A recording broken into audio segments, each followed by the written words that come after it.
খুব সুন্দর রেসিপি বানাচ্ছে ডিনারে খাওয়ার জন্য। তো কী রেসিপি করছে তো তোমরা পুরো ব্লগটা দেখতে পাবে। তো চলো, আজকে কোনো ডেইলি ব্লগ নয়, আজকে একটা রেসিপি তোমাদের সঙ্গে শেয়ার করা হবে। তো তোমরা সেটাই দেখতে থাকো। আর এখানে কি কি আছে সমস্ত কিছুটাই বোনও তোমাদেরকে আজকে বল। এখানে চিকেন দিয়ে দিচ্ছে। চিকেন এখানে কতটা নিয়েছিস? 700 গ্রামের মতো এখানে চিকেন আছে, বোনলেস পিস। আর মিডিয়াম সাইজের পিস করা হয়েছে, খুব ছোট ছোট পিসও নয়, মিডিয়াম সাইজের বোনলেস। দেখো, এবার ও আস্তে আস্তে এটা ম্যারিনেশন করবে। আর ও এই রেসিপিটা আমাদেরকে এখনও জানায়নি যে কি বানাচ্ছে, তো ভাবলাম তোমাদের সঙ্গে একটু শেয়ার করি রেসিপিটা, যদি ভালো লাগে। এরপর দিয়ে দিল এখন নুন।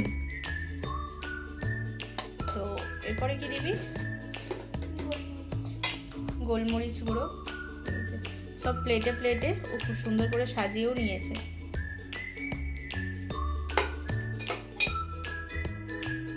এরপরে যাচ্ছে টক দই। টক দই দিয়ে দিল।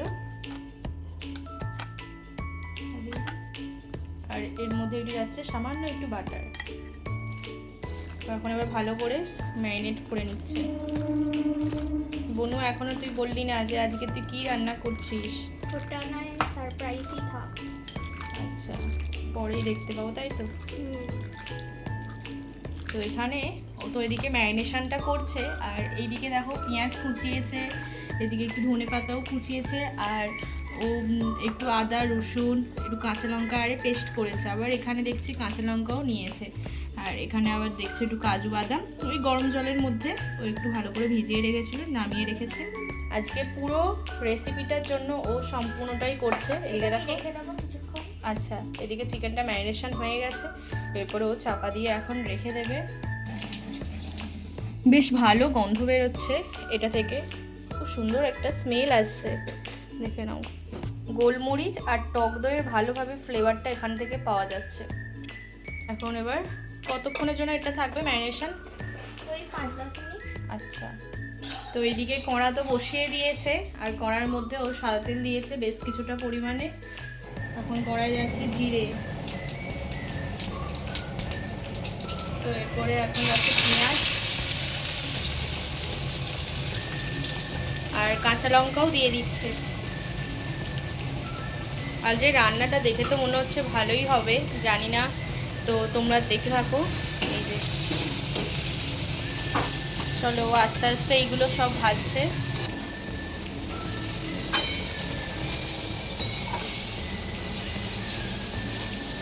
তো আস্তে আস্তে ওইদিকে ভাজছে, আর এদিকে ও আমাকে বললো যে কাজু বাদাম আরে পেস্ট করতে, কিন্তু পেঁয়াজটা কাজু বাদামটা একসঙ্গে ও পেস্ট করে নেবে। আর আজকে কিন্তু ডিনারের জন্য মাকে বলাই হয়েছে যে আজকে আর মা তোমাকে রান্নাঘরে আসতে হবে না, বনুই আজকে রান্নার দায়িত্বটা নিয়েছে।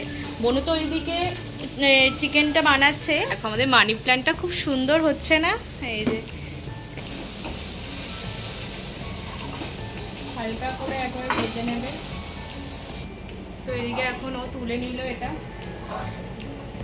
এর মধ্যে পেঁয়াজটা একটু হালকা ঠান্ডা করে এখন তো এই পেঁয়াজ যেটা ভাজা হয়েছিল ওইটা দিয়ে দিচ্ছে, আর এর মধ্যেই যাচ্ছে কাজু।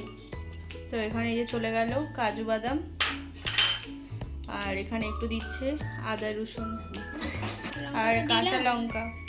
তো চলো এটা এবার পেস্ট করে তবে তোমাদেরকে দেখাচ্ছি। তো এদিকে দেখো পেস্ট পুরোপুরি কমপ্লিট, এই যে মিহি পেস্ট হয়েছে। তো এখন আবার এই বাড়িতে এখন দিয়ে দিল পেস্টটা, দেখো খুব সুন্দর হয়েছে।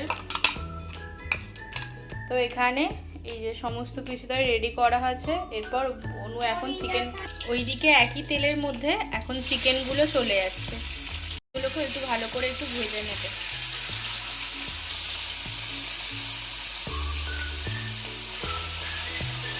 এখানে চিকেনগুলোকে এবার হালকা করে একটু ভেজে নেওয়া হবে। তো চিকেন থেকে এখন একটু জল ছাড়ছে, জলটা একটু শুকিয়ে গেলেই ও তুলে নেবে। চিকেনটা যে সেদ্ধ করার সময় যে জলটা বেরিয়েছিল ওই জলটাকে আমরা একটা বাটির মধ্যে স্টকটা তুলে রেখেছি, তুলে আবারও কড়াইয়ের মধ্যে অল্প তেল দিয়ে ভালো করে একটু ভেজে নিয়েছি চিকেনটা, দেখে নাও। Golden brown. হ্যাঁ, গোল্ডেন ব্রাউন কালার হয়েছে দেখো। এবার তুলে নিতে হবে।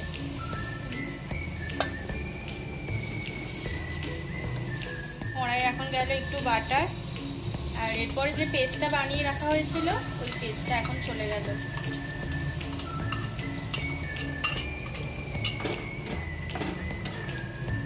তো এরপর ওই বাটিটারই মধ্যে একটু দুধ, এরপর টক দই ভালো করে মিক্স করে নিচ্ছি।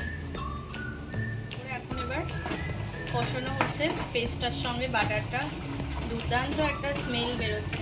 এদিকে একটু মায়ের জন্য একটু চা বানিয়েছি, একটু র চা মানে একটু লিকার চা আর তার সঙ্গে একটু খাড়ি।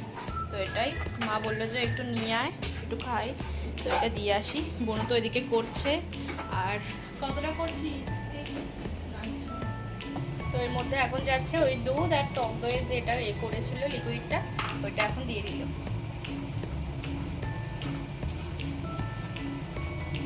তো আস্তে আস্তে এটা হবে। একটু ফুটে আসার সাথে সাথেই বনু এখন এবার চিকেনটাকে দিয়ে দেবে, কারণ চিকেনটা এই গ্রেভিটার সঙ্গে মোটামুটি 10 মিনিটের মতো ভালো করে একটু সেদ্ধও হয়ে যাবে আর ফ্লেভারটাও আসবে।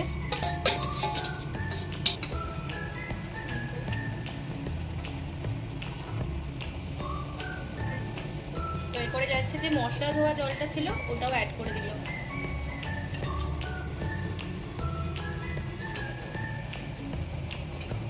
চিকেনটা কিন্তু খুব ভালো হচ্ছে। এক্ষুনি তো চিকেনটা হয়েছে সেদ্ধ মোটামুটি 8 মিনিটের মতো। তো এর মধ্যে এখন এবার যাবে ফ্রেশ ক্রিম। এই যে আমুলের ফ্রেশ ক্রিম দিয়ে দে। ক্রিমটা দিয়ে ভালো করে এখন এ করে নিচ্ছে, মিক্স করছে। তো এরপরে যাচ্ছে বাটার একটু,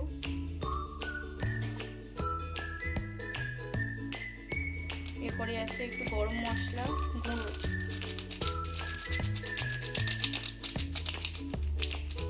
পরে যাচ্ছে কাসুরি মেথি খুব সামান্য পরিমাণে,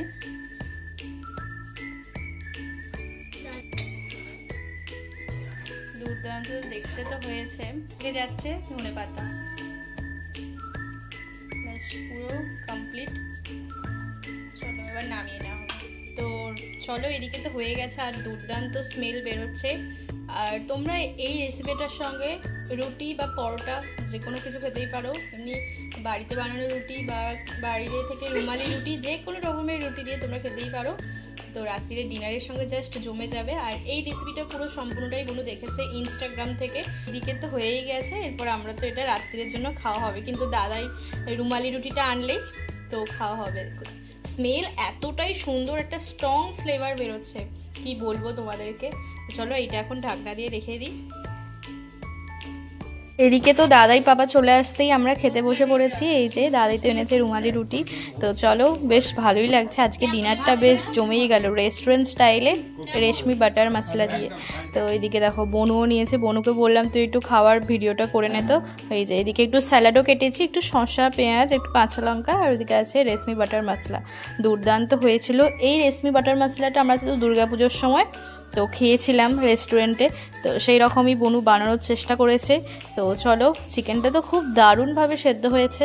আর তোমাদের কেমন লাগলো এই রেসিপিটা অবশ্যই কমেন্টে জানিও। যদি ভালো লেগে থাকে অবশ্যই চ্যানেলটিকে সাবস্ক্রাইব করে পাশে থাকতে পারো। দেখা হচ্ছে পরবর্তী একটা নেক্সট ব্লগে। ততক্ষণের জন্য টাটা, সকলে সুস্থ থাকবে, সাবধানে থাকবে, আর পরবর্তী ব্লগের জন্য অবশ্যই অপেক্ষা করো। টাটা।